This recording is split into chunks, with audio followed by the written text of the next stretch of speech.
Bom dia, então, todos os professores, todos que estão nos assistindo. Bom dia para a Alexandra, que é nossa ATPC de Educação Especial, para a Lilian, nossa ATPC de Projetos Especiais, Escola da Família. Meu nome é Silvia, nós vamos falar um pouquinho sobre dança e adaptação curricular nessa nossa 7ª ATPC de arte. Continuamos com o tema dança, porque estamos no nosso 2º bimestre. Primeiro bimestre, trabalhamos música. Neste bimestre, nós vamos trabalhar dança. Lembrando o que é que nós temos estudado do primeiro ano do ensino fundamental ao 3º ano do ensino médio. O que foi que nós conversamos, o que foi que nós falamos nas nossas ATPCs?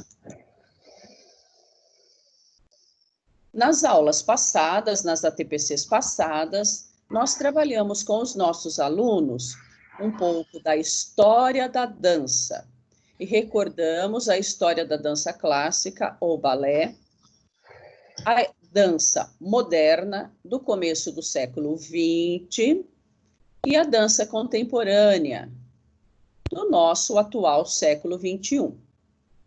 Estudamos os fatores do movimento: espaço, tempo, peso e fluência. Lembrando que no primeiro bimestre, em música, nós estudamos os parâmetros do som, que também são 4. A altura do som, que é grave ou agudo. A duração do som, longo, curto. O timbre, a qualidade do som, que nos permite perceber de qual instrumento vem o som. E estudamos a intensidade do som, forte e fraco. Da mesma maneira, em dança, assunto deste bimestre, nós estudamos os fatores do movimento, espaço, a ocupação do corpo no espaço do palco, no espaço da rua, no espaço da sala. O tempo, que é a duração do movimento. O peso, se nós sentimos aquele movimento da dança como pesado ou leve. E estudamos a fluência, que é a sequência de movimentos de maneira harmoniosa. No balé clássico, nós estudamos as 5 posições do balé. Foi isso que nós estudamos nessas ATPCs que passaram. O ensino médio estudou a dança-teatro, que são movimentos associados às emoções que os geram. Fizeram pesquisa sobre dança-teatro, sobre a Pina Bausch e outros autores da dança. As emoções, elas podem se transformar sim em movimento.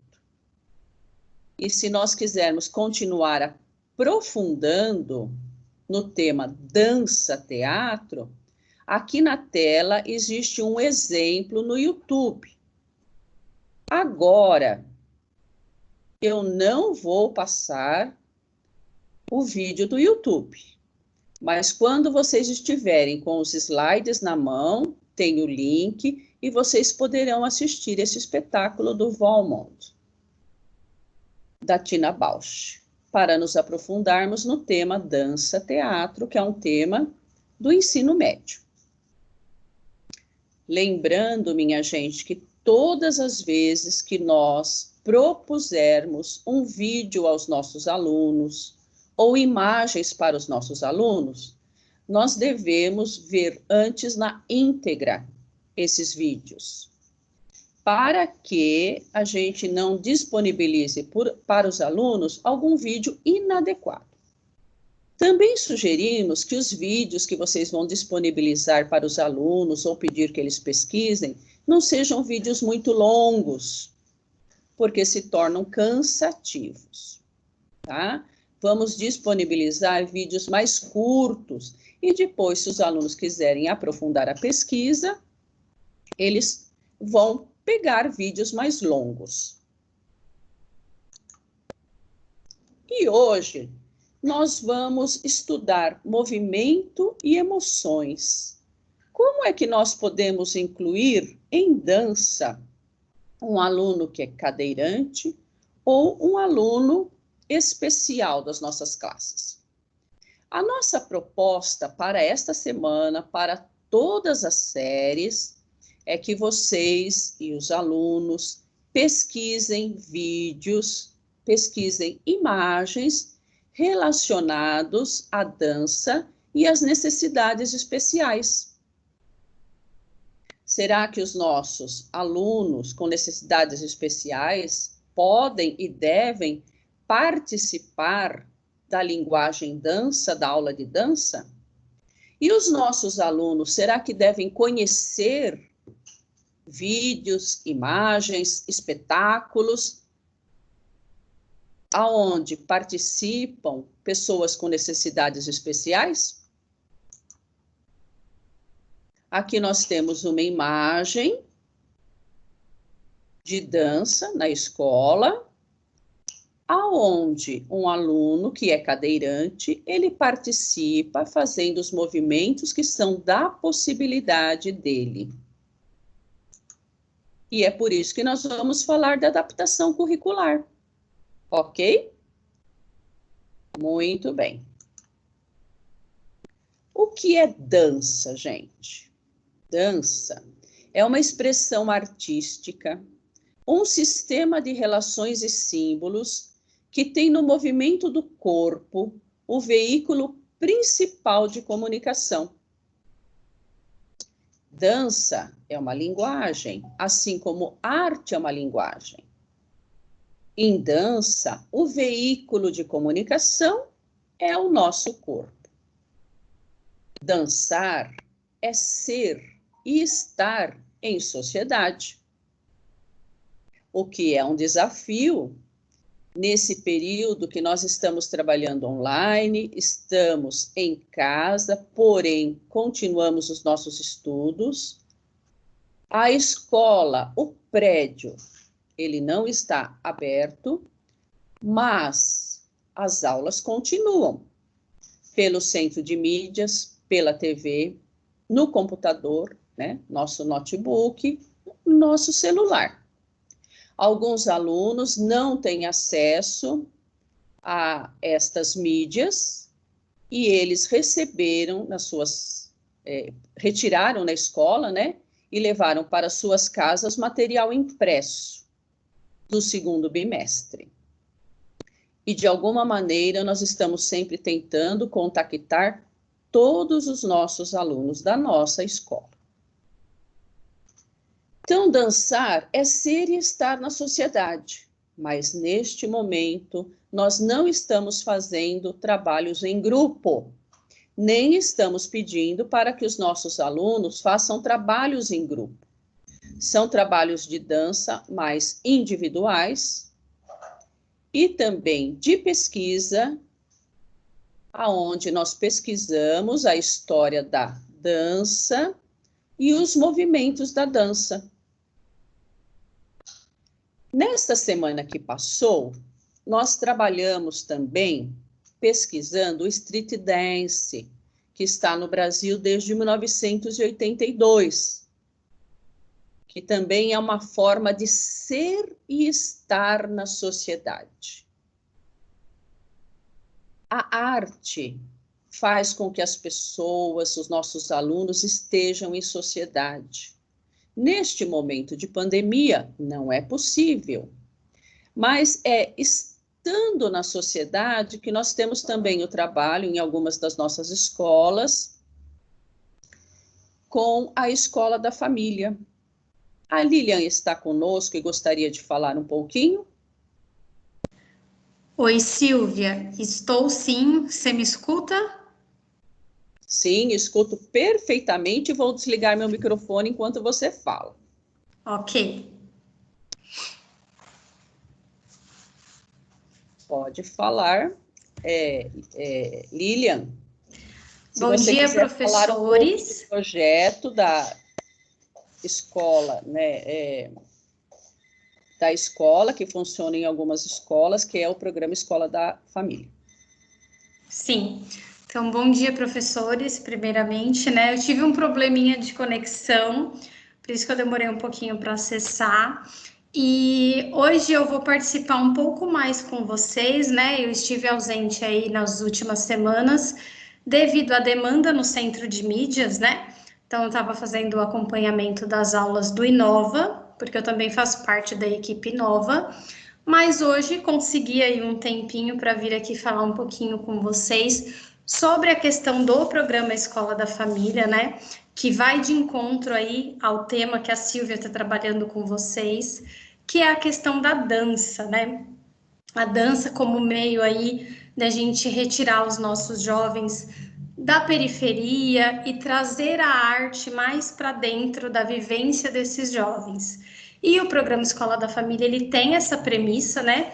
Tanto que inicialmente aí ele foi instaurado em escolas de periferia, né? O programa tem mais de 15 anos já, e vem passando neste momento por um momento bem complicado.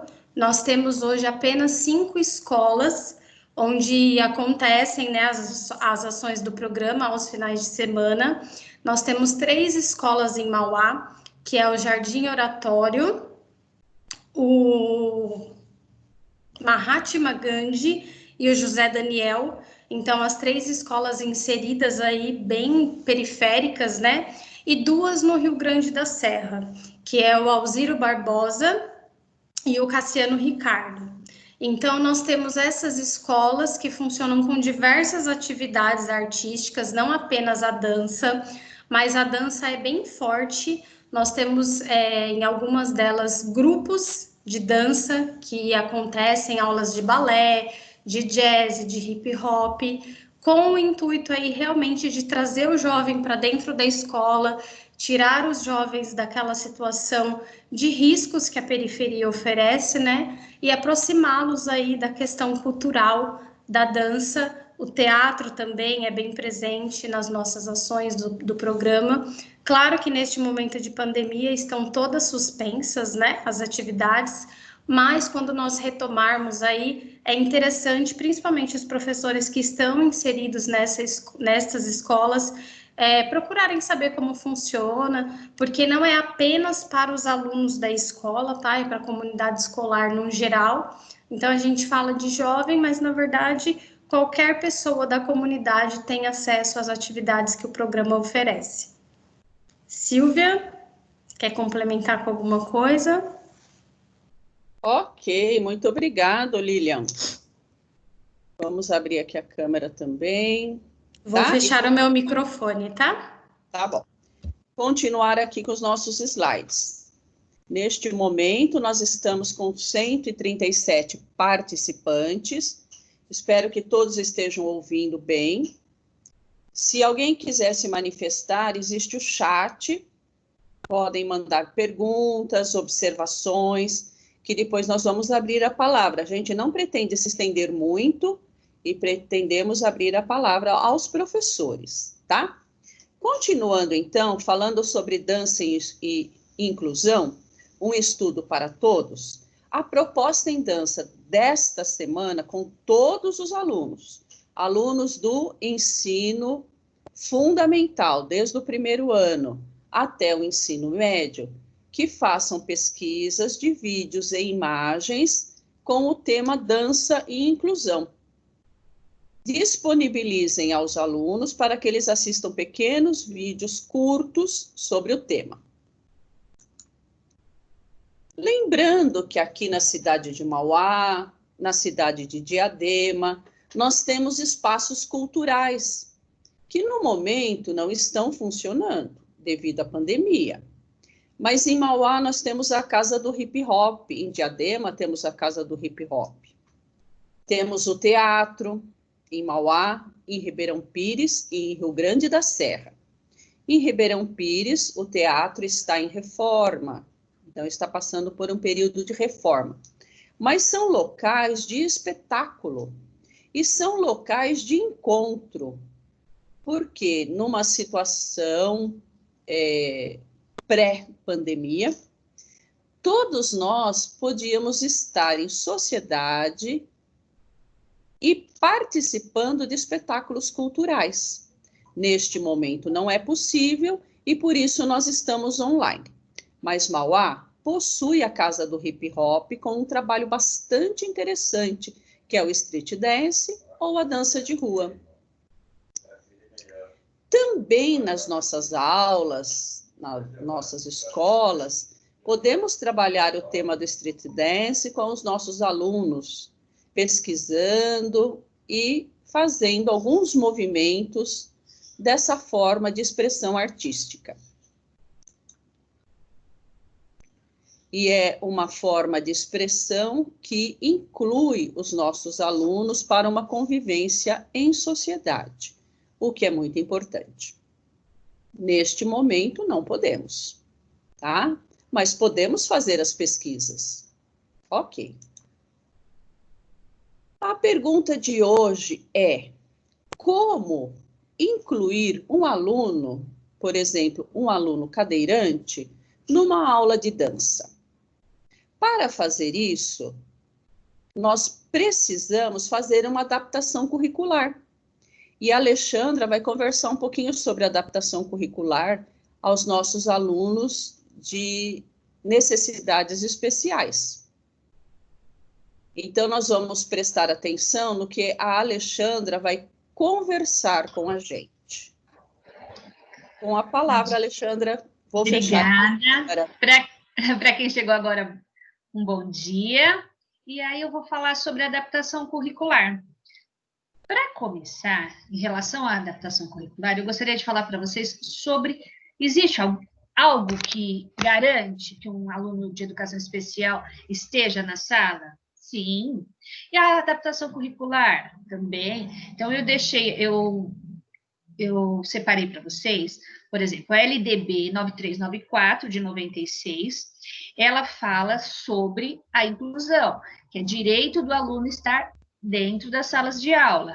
Também tem a CNE, que é o Conselho Nacional de Educação, e a CEB, a Câmara de Educação Básica, a Resolução 2, de 2001. Então, temos a LDB, temos a CNE, e também temos o Currículo Paulista, que vem falando sobre a equidade. Então, é direito das crianças estarem dentro da escola e seja feita a adaptação curricular com elas. E você vê que começa a mudar um pouco a visão, porque até então era visto como obrigação, né? A gente falava muito de empatia com o nosso aluno de educação especial, porque muitos professores, a reclamação, mas eu não tenho formação para trabalhar com essa criança. Esse era o grande questionamento. Eu sou professora de português, eu sou professora de inglês, eu não tenho esta formação. E aí a gente falava de empatia. Pois agora o Currículo Paulista vem falando da equidade. Mudou-se a visão, não só a empatia. É o direito que a criança tem de estar dentro da sala de aula e ser incluída. Eu costumo dizer, isso é uma fala minha, que todos somos diferentes, todos. Não existe um aluno igual ao outro, não existe um dedo da nossa mão igual ao outro. Então, temos que aprender a trabalhar e temos que dar essa atenção especial aos nossos alunos de educação especial. E uma coisa que eu gosto de deixar bem claro é assim, as adaptações curriculares, elas devem ser norteadas pelas competências do aluno e não pela sua deficiência. Como nós estávamos conversando, né, na aula passada, às vezes você fala assim, esse aluno não escreve, ele não consegue escrever, ele não escreve. Ok, mas ele desenha, mas ele pinta, mas ele tem expressão corporal. Então, a gente não tem que focar na sua deficiência, nós temos que focar nas suas potencialidades. Aí a gente pode falar de Maria Teresa Egler, que ela vai dizer assim, se você olhar para a deficiência, professora, você vai ficar engessado. Se você olhar simplesmente para a deficiência, engessa. Porém, se você olhar para as potencialidades, aí você tem uma outra visão. E a adaptação curricular, às vezes, meu Deus, que fim do mundo, o que eu vou fazer? Eu preciso registrar a adaptação curricular. Existe toda uma documentação que vai explicar sobre a adaptação curricular, mas como eu falei, para simplificar, para ficar mais fácil para todo mundo, é você ter a consciência que é apenas uma parte, um pedacinho do seu conteúdo. Como eu falei, em dança é mais fácil, porque são movimentos. Eu acho que é o próximo slide, né, Silvia? Passa o próximo slide, por favor. Fala sobre o surdo. Ok, vamos lá. O que é adaptação curricular? Então, e aí, o que é adaptação curricular? É isso, é muito simples, gente, não precisa pensar em algo muito grande. Quando a gente fala a palavra adaptação curricular, o que seria isso? Adaptação curricular. Então, é a adaptação do currículo. Qual é o seu currículo, professor, na sala de aula? Então, eu vou ver o que é o meu currículo na minha sala de aula. Por exemplo, eu sou professora de artes, história, não importa a área do conhecimento. Dentro do currículo que você tem que trabalhar, você vai fazer uma adaptação. Essa adaptação, como eu comentei, é apenas um pequeno pedaço. Como a Silvia vem falando dos movimentos, vamos fazer pesquisa, como ela sugeriu agora, vamos fazer uma pesquisa sobre o hip hop. De repente, o seu aluno com deficiência intelectual, com síndrome de Down, ele não vai conseguir escrever muita coisa, mas ele vai conseguir se expressar, ele vai conseguir fazer algum movimento dessa dança. Então, é um pequeno pedaço, é você ter um olhar apurado e você registrar. Porque o que acontece? Se você está falando do registro, sumiu a voz. Eu estou vendo alguém dizendo, melhorou? Ok, Alexandra, tá bom, tá, estamos ouvindo. Tá. E alguém escreveu no chat que sumiu a voz. Eu falei, nossa, será que caiu em conexão? Que a gente depende da conexão, né, gente? Desculpa. Vou falar um pouquinho mais alto para ver se melhora. Tá ok, Alexandra. Seu áudio tá ótimo. Então tá. Obrigada. Nada. Como a gente, voltando, né, recapitulando, então a professora Silvia falou, vamos fazer uma pesquisa. Então, de repente, esse aluno, você for pedir algo escrito, uma folha, 2 folhas, não sei, depende de cada professor, depende das pesquisas que vocês vão pedir. Então, agora, para o meu aluno de educação especial, no momento de pandemia, ele não vai registrar, mas ele fez, como a Silvia falou, movimentos com a mão, com as pernas, ótimo. O que mais vale é o registro. Olha, então, na sala para o geral, vou escrever lá no meu diário, olha, foi feita uma pesquisa, entregue a pesquisa. Para o aluno de educação especial, ele fez movimentos leves com os membros superiores. Registrou. Não foi visto nem nada, mas você pode ter gravado, você registrou. Porque se você não registra, não tem como você depois, no momento, também avaliar. Ou então, se todos fizeram uma pesquisa, de repente você pede para ele escrever um parágrafo. Se for alfabetizado, escreve apenas um parágrafo. E aí vai vir a dúvida de adaptação curricular na avaliação. Eu simplesmente dou um 5? Todos os alunos que são de inclusão, eu dou um 5, pronto, e acabou? Não. Não é essa a proposta curricular. Você precisa, você, professor, analisar. Bom, eu pedi para esse aluno, se for o caso de alfabetizar, escrever um parágrafo. Ele escreveu um parágrafo. Mas tinha tantos erros de português, então ele não merece um 10. Claro que não, tem muitos erros. Então ele merece um 6, 7, por quê? Se esforçou, pesquisou, abriu a internet, escreveu, precisou de acompanhamento da mãe. Então eu preciso valorizar isso, essa adaptação, essa problemática que ele teve que ir atrás, ele fez o que você pediu, então vou avaliar esse dentro dessa adaptação. Não num todo, porque se para todos você pediu uma pesquisa enorme, Para os outros é uma outra conversa, mas para ele foi um parágrafo e ele realizou. Você vai avaliar aquele parágrafo. Acho que é o próximo slide, professora. Por favor. Ok. Ok, Alexandra. É. Então, vamos fazer uma pergunta aqui para vocês. Eu gostaria que os professores participassem no nosso chat. O surdo, ele tem diferença e não deficiência? O que é que vocês acham? Nós podemos dizer que uma pessoa é surda? Nós podemos dizer que uma pessoa é surdo, mudo? Então, nós vamos dar um minutinho aqui agora para vocês escreverem no chat a resposta dessa pergunta. Vamos lá? E nós vamos abrir o chat aqui do lado e nós vamos vendo a resposta de vocês. Eu vou pedir... Repete a pergunta. O surdo tem diferença e não deficiência? Essa é a pergunta. Vocês acham que ele é uma pessoa diferente ou ele é uma pessoa que tem uma deficiência? Ok? E surdo mudo, né? A gente existe surdo e mudo? E a outra pergunta é, pensando nisso, existem pessoas que são surdas e mudas? Então, nós vamos dar um minutinho e olhar aqui no nosso chat. Vou pedir o auxílio, né, para a Alexandra e o auxílio da Lilian, para que leiam um pouquinho as respostas de vocês.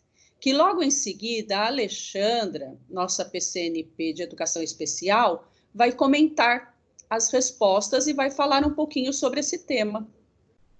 Ok? Então, um minutinho para a resposta. Vou fechar a minha câmera enquanto vocês respondem. Alexandra, você... Não, Oi? Alexandra, continua aí. Tá bom. Perto, Alexandra, você vai responder, né? Estou esperando, olha, é 10h11, 10h12 eu começo a comentar. Um minutinho mesmo.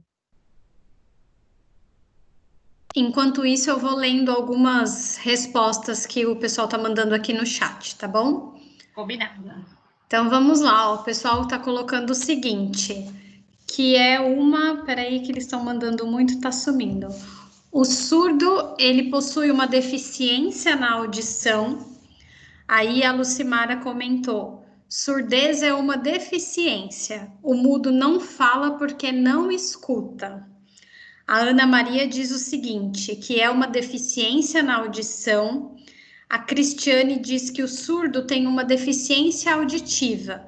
O surdo não fala porque não ouve. Sendo assim, não aprende a falar. Aí muita gente está dizendo que sim, que a surdez é uma deficiência na audição. A Cláudia coloca uma afirmação interessante. O surdo e mudo é um conceito equivocado. O surdo geralmente não consegue ouvir, mas não é mudo. Ele simplesmente não aprendeu a falar por não ouvir a pronunciação das palavras. E acho que a maioria das pessoas concorda com isso, né? Dizendo que surdo ou mudo não existe, que na verdade é essa questão que a pessoa não fala porque ela não ouviu, então ela não teve a aquisição da linguagem. E muita gente diz que sim, a surdez é uma deficiência na audição. Bom, agora vou eu. Vai lá, passo a palavra, Alexandra. Obrigada, Lilian. Bom, quando a gente fala de surdo, existe duas concepções, uma médica e uma da comunidade surda. Então, eu vou me basear na ciência, na resposta médica. Por quê? A comunidade surda, respeito, nossa, é uma comunidade maravilhosa, mas é uma interpretação deles. Nós precisamos nos basear.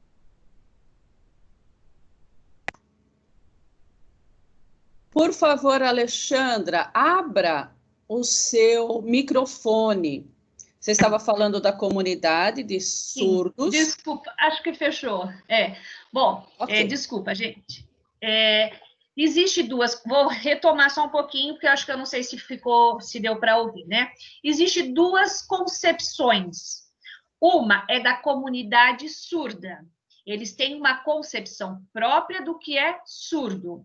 E existe a concepção científica, que é a ciência, que são os médicos. Como somos professores, eu vou me basear na ciência, porque é por aí que a gente tem respeito, todo o meu respeito à comunidade surda, mas é algo específico desta comunidade, então eu vou me basear na ciência. Realmente, surdo, o que é uma pessoa surda? Ela não tem audição nenhuma dos dois ouvidos, ela é totalmente zerado, não tem audição nenhuma, então é dito uma pessoa surda. Quando uma pessoa tem um pouquinho de restício de audição, pode-se chamar ela de deficiente auditivo, porque ela tem ou de repente um ouvido zerado, o outro ouvido tem um pouquinho de audição, muito mínimo, então ele passa a ser um deficiente auditivo. Por que eu falei da comunidade surda? Porque a comunidade surda, se você tiver só um pouquinho e passar a usar a língua de sinais, você pode ser considerado surdo. Mas isso para aquela comunidade, fique bem claro. Para a ciência, não. Para a ciência, é surdo, os dois ouvidos não tem nenhum restício de audição, surdo. Para aqueles que têm um pouquinho, apenas alguma coisa de audição, é considerado deficiente auditivo. E realmente, perfeito, não existe uma pessoa muda, não existe. Porque aí senão a gente vai dizer assim, existe surdo oralizado. E agora? Porque realmente, às vezes muitas crianças são mudas, não falam, não é que elas são mudas, elas não falam porque não foram estimuladas e porque não ouvem. Mas existe o surdo oralizado. O que foi? A criança, desde pequena, foi estimulada com a vibração do som, com tratamentos com fonoaudiólogos. Então, ela é surda, porém, ele é um surdo oralizado porque ela fala. Ou então, tem aquele surdo que utiliza a língua brasileira de sinais, que é nossas libras.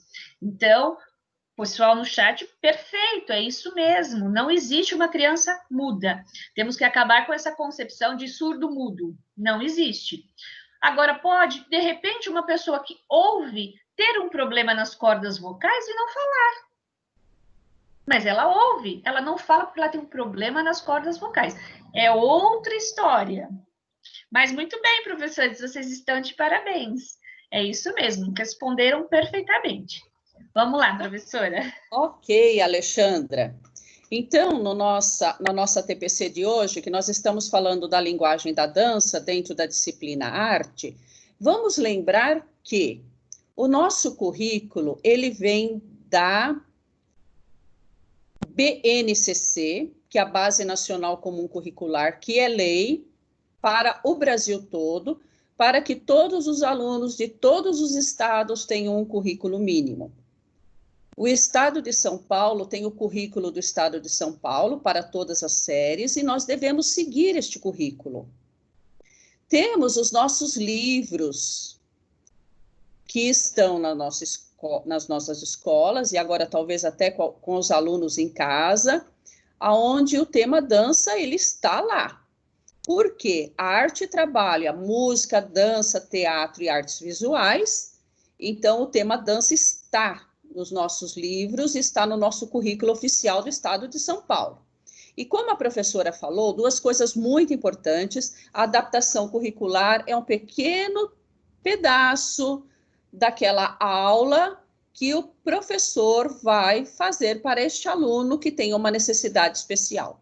E falou do registro em diário, porque muitos professores não sabem que quando eu tenho um aluno com necessidade especial, eu devo fazer um registro no diário sobre o que foi trabalhado com este aluno, em sala de aula ou agora online.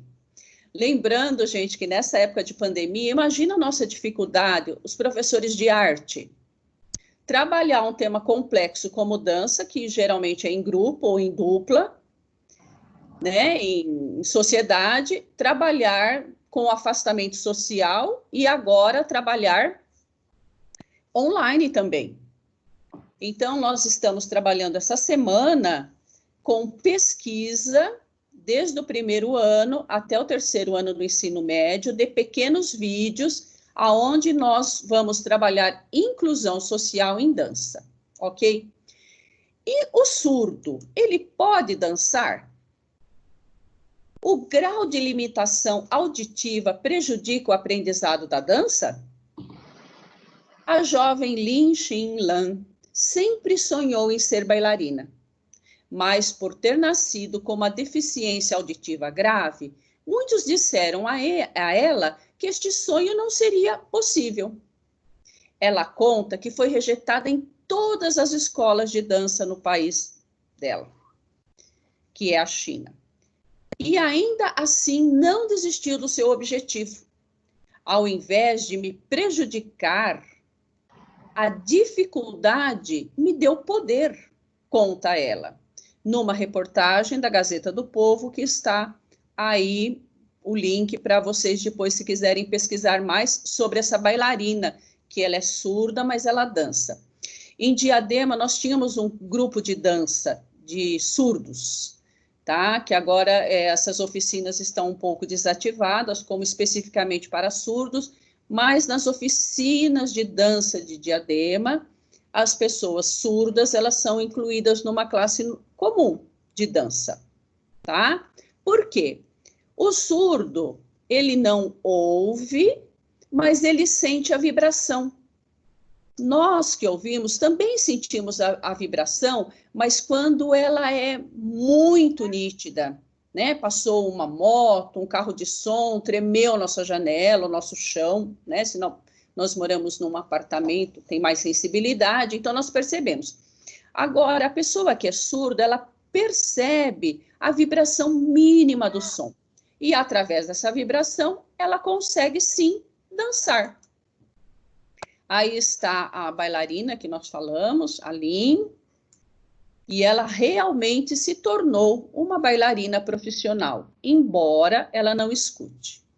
Como ficaria isso numa sala de aula? A Alexandra quer comentar?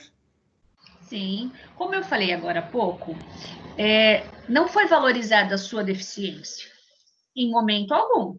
Se tivesse, como algumas escolas rejeitou a bailarina, porque eles focaram na sua deficiência, foram engessados pela sua deficiência. Nossa, mas você é surda? Não, aqui não tem como você dançar, eu não quero você como bailarina na minha escola.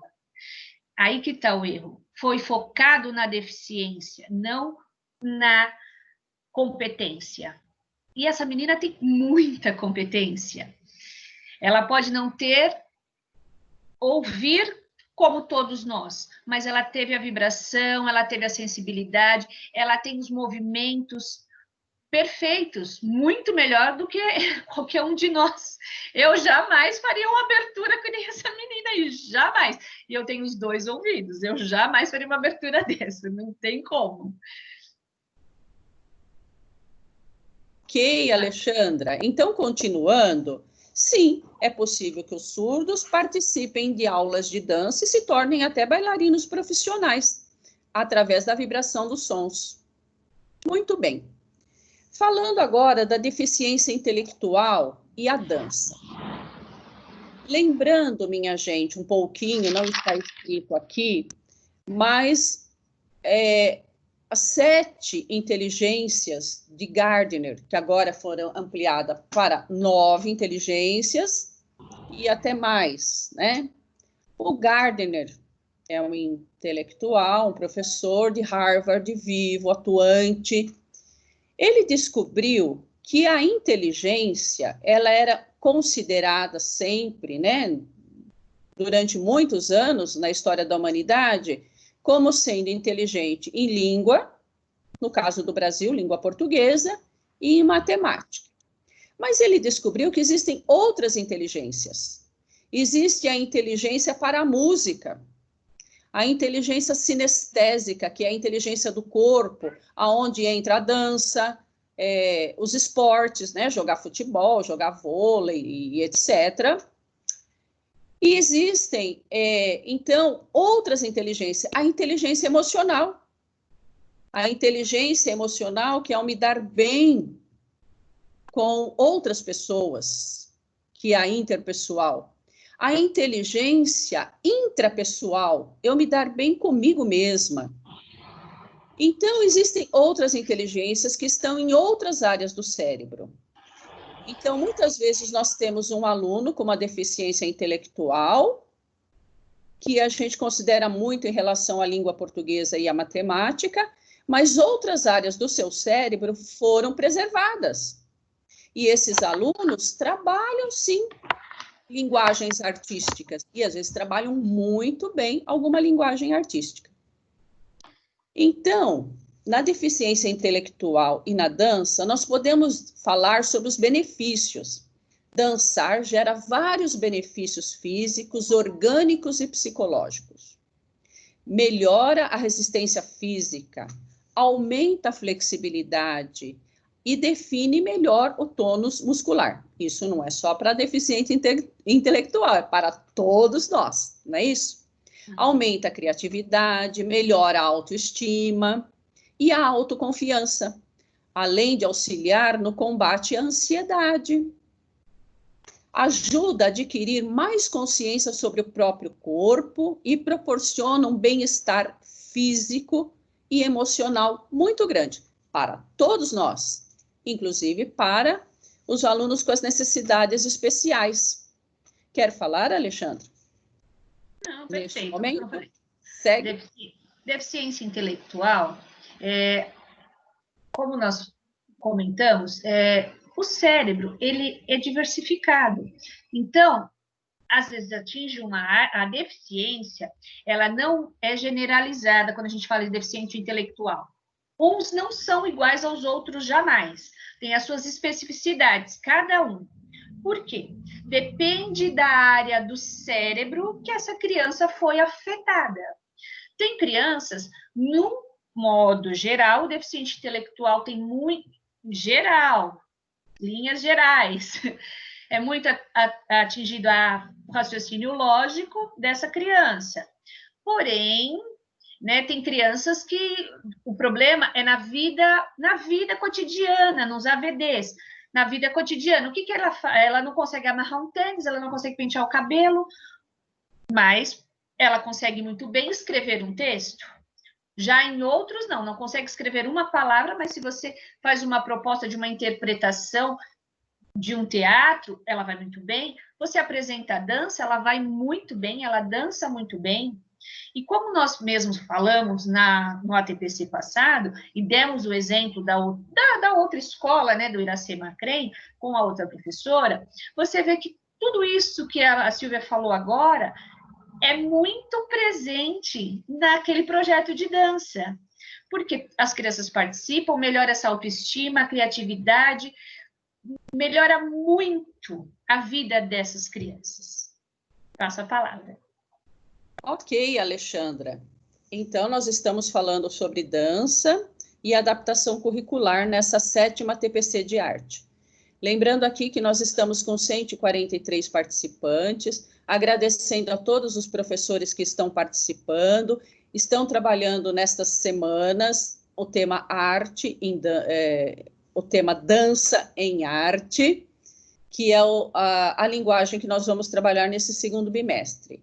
E nessa semana nós vamos trabalhar um pouquinho sobre dança e a inclusão, tá? Vamos fazer pesquisas, olhar vídeos, fotografias, imagens, vamos pedir pesquisas para os nossos alunos, que pesquisem escolas de dança, que pesquisem pessoas que estão incluídas na linguagem da dança, e eles têm alguma deficiência, mas trabalham a dança muito bem.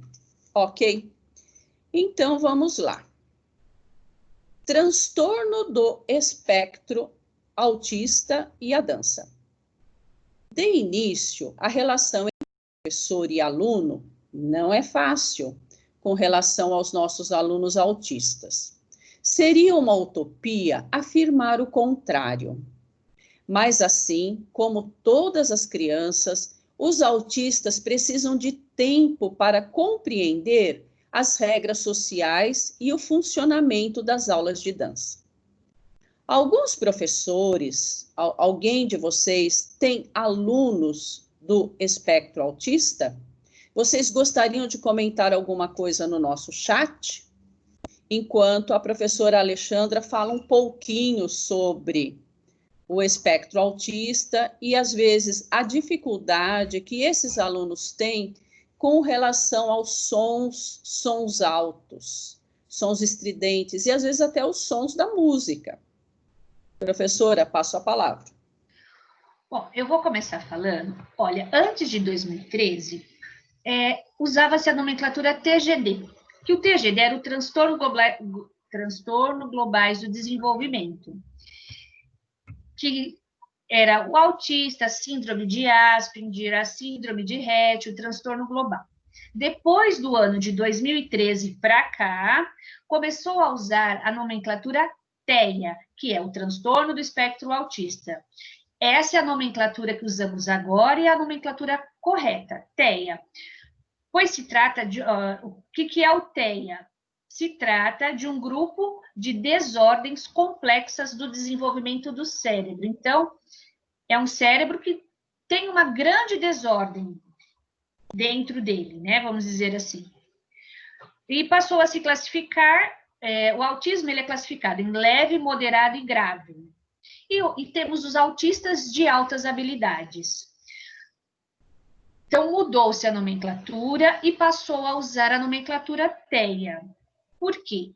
O espectro autista, da mesma forma que nós comentamos, ele é muito amplo. Existem diversas habilidades, transtornos. E aí, quando a gente está falando do tema dança, e você tem um autista na sua sala de aula, existem os autistas que têm uma hipersensibilidade ao som. Ah, como que eu vou saber? Nesse momento de pandemia, talvez seja meio complicado, porque você está longe do seu aluno, então você às vezes não consegue observar muito bem ele. Num outro momento, se você na sua sala de aula colocou uma música, vamos supor, estamos no mês de junho, foi ensaiar a quadrilha. Ele colocou as mãozinhas no ouvido, respeita, gente, respeita porque ele é hipersensível ao som. Isso faz uma bagunça na cabeça dele. O som é ouvido por ele 10 vezes mais do que nós estamos ouvindo. Então, você fala, nossa, mas o som está baixinho, para ele é 10 vezes mais. E se o som está alto para ele 10 vezes mais, meu Deus, estoura ele não vai aguentar, ele vai se desestruturar. Se ele se desestruturar, ele vai gritar, bater, morder, ele vai se desequilibrar. Então, é um teste mesmo.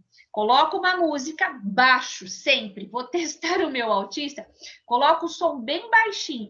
Ele levou as mãos no ouvido, respeita. Nesse momento, com crianças autistas, não tem como fazer inclusão. Você vai trabalhar dança com a sua turma e ele ficou lá no cantinho ou ficou lá na sala de aula, ok, tudo bem. Porque precisamos respeitar os nossos autistas. Nesse momento, não tem realmente o que você fazer para incluir ele. Deixa ele de lado mesmo. Dói o meu coração dizer, pega a criança de inclusão, deixa de lado. Não é isso. É o aluno autista que tem hipersensibilidade ao som. Só posso fazer isso testando. Que mais, Silvia? Qual que é o próximo? Muito bem, professora Alexandra, tá? Então, respeitando essa peculiaridade dos alunos TEA, do transtorno do espectro autista, que algumas crianças não suportam sons, às vezes até a música, porque eles ouvem muito mais alto, né? Numa intensidade, como a gente fala na linguagem musical, muito maior. Estamos agora com 144 participantes da nossa diretoria de ensino de Mauá, agradecendo a presença online de todos os professores, os trabalhos que vocês fizeram estas semanas que passou, vocês enviam aqui no nosso WhatsApp, um grupo criado pelos professores, que é um grupo OT de arte, e eu vi trabalhos maravilhosos, os alunos estão participando das aulas online, E os professores também estão fazendo trabalhos muito bons, alguns professores gravando vídeos, colocando no YouTube com o tema dança também. Lembrando que agora, né, nessa época aqui de afastamento social, alguns alunos não podem acompanhar, né, as aulas online, eles estão estudando com as nossas apostilas e os nossos livros didáticos em casa. Esses alunos, eles serão recuperados no segundo momento, e como disse o nosso secretário da Educação, esses alunos, eles serão recuperados não só este ano, mas nos próximos anos, tá? Não vamos esquecer isso. Lembrando também que quando eu pedir uma atividade para os nossos alunos, eu não posso pedir alguma coisa que eles não tenham em casa. Eu vou pedir um papel cartão para fazer um determinado trabalho. Aí o pai ou a mãe, o responsável tem que sair, ou ele mesmo, se for mais velho, para comprar esse papel cartão. Nós não podemos fazer isso, porque o nosso objetivo é o afastamento social e nós vamos trabalhar com o que nós temos em casa, os nossos cadernos, nossa folha de sulfite, se tiver, se não, fica no caderno de pauta, nós vamos usar o material que nós temos, ok? Professora, então, continuando... Posso pedir a palavra só um minutinho? Desculpa. Olha, como a Lilian colocou aqui no chat, e a professora diz assim, dependendo do grau de autismo, você consegue desenvolver atividades coletivas. Tem um aluno que participa e que não consigo fazer nada com ele, porque teria que falar aula e trabalhar com ele. Isso acaba dificultando o trabalho. O que eu vou te dizer, professora, como professora de educação especial? Existe a gestão de sala de aula. É fácil? Não estou dizendo que é fácil, mas gestão de sala de aula, você tem que saber trabalhar o tempo dentro da sua sala de aula. E com esses alunos autistas, eu vou recomendar que você eu sei que a aula é 45 minutos. Você tem que fazer uma gestão dessa aula para poder dar tempo de você dar conta do seu conteúdo, dos alunos com dificuldades, e eu ainda tenho uma inclusão? Sim, é assim, é a realidade, todo mundo sabe. Só que aí, professora, a gestão de sala de aula, 5 minutos com esse aluno, passa-se uma comanda geral e você faz o quê? Como nós aqui, dá 5 minutos, 10 minutos para as crianças responderem. Nesses 10 minutos que que os alunos estão desenvolvendo a sua atividade, que estão pensando, você deixe bem claro, olha, gente, 10 minutos para vocês responderem tal questão, para vocês fazerem determinada coisa. Nesses 10 minutos, você se dedica sim a esse aluno. Vem cá, uma criança autista. Olha, nós estamos falando sobre dança. E a dança requer o street dance é uma dança de rua. Olha os movimentos. São dessa forma. Então, se aquele aluno... professora... Calma, só um minutinho. Eu disse que eu dei 10 minutos para vocês fazerem atividades. Nesse momento, eu estou ocupada com este aluno. Eu estou trabalhando com ele. Entendeu? Então, eu acho que é uma questão de gestão, de posição. Não, eu sei que é muito complicado, mas lê um pouco, pesquisa sobre o que é gestão de sala de aula e você vai entender o que eu estou falando. Vem uma outra professora também no chat e fala, olha, tive um aluno autista que gritava durante a aula toda, não ficava parado, muito traumático para os demais alunos. Realmente, concordo, a gente às vezes tem autistas, né, moderados para graves dentro de sala de aula, realmente muito complicado, porque o que fazer se ele não fica sentado? Eu já tive aluno assim, ele não senta, ele fica andando, eu estou dando um exemplo que aconteceu comigo, ele não sentado, ele ficava andando, ele ficava gritando, vez ou outro puxava o cabelo do amigo, e aí? Como que eu vou tratar esse aluno? Uma dica, todo aluno autista, ele tem algo que lhe interessa muito, dinossauro, cavalo, piscina. Então, dentro da sala de aula, você vai ter que achar um recurso do que ele se interessa. Estou dizendo de um autista grave, tá? Moderado para grave. O que ele se interessa, para você poder chamar a atenção dele, para ele não ficar gritando e correndo na sala de aula, você precisa pensar em uma atividade, antes de chegar na sala de aula, gestão novamente. Antes de chegar, você prepara algo para ele, uma revista, um livro, massinha, algo para ele poder ficar entretido durante algum tempo, para você poder trabalhar com os demais alunos. Concordo plenamente. É complicado? É, mas é direito desse aluno estar dentro da sala de aula. Então, precisamos ter estratégias para controlar este aluno e podermos trabalhar. Passo a palavra, professora. Ok, professora Alexandra, muito obrigado. Então, continuando, alguns professores falaram que tem alunos autistas que participam, sim, da aula de dança.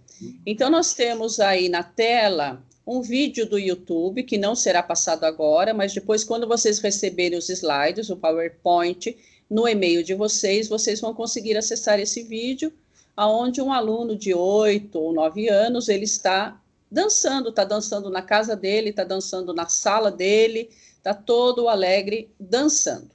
Nós temos um exemplo, Marcos Mion e seu filho Romeu, que está aí na imagem, que desde muito pequeno ele foi estimulado e ele dança, sim, ele participa da dança e ele se expressa através da dança, mesmo tendo, né, o transtorno do aspecto autista, tá? Então, se o aluno é estimulado desde o começo, é possível, sim, que ele se expresse através da dança. Quer comentar, professora Alexandra?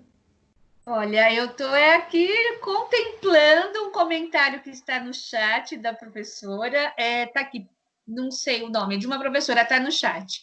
Ela está dizendo assim, olha, tem um filho, Asperger, já com 40 anos, superamos com dificuldade, construímos família. E hoje ele foi contratado na Irlanda como engenheiro. Hoje tem uma aluna Asperger, também muito querida na escola, e seu progresso de arte é muito visível.